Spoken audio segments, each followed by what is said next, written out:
È la sede della Filologica Friulana che ha celebrato questo compleanno. Siamo insieme col presidente, il professor Federico Vicario, per chiarire in che senso la Filologica Friulana diventa coprotagonista assieme all'Ente Friuli nel mondo in questo momento storico in cui forse più che in ogni altro c'è la necessità del recupero di un'identità, di una cultura, di una civiltà friulana, di un modo di essere. Allora, dicevo, siamo qua nella sede della Filologica perché la Società Filologica è stato l'ente che ha promosso la nascita di Friuli nel mondo. Nel corso di un'assemblea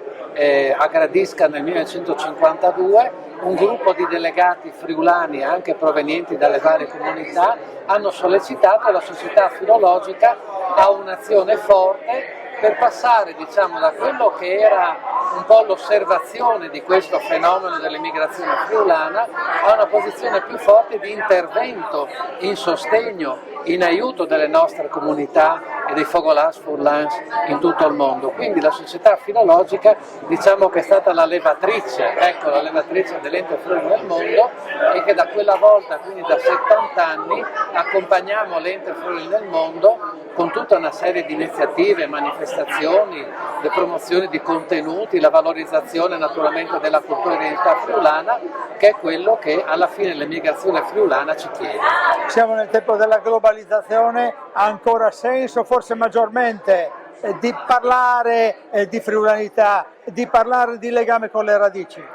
Direi che proprio per questo motivo, quindi in questo momento di globalizzazione,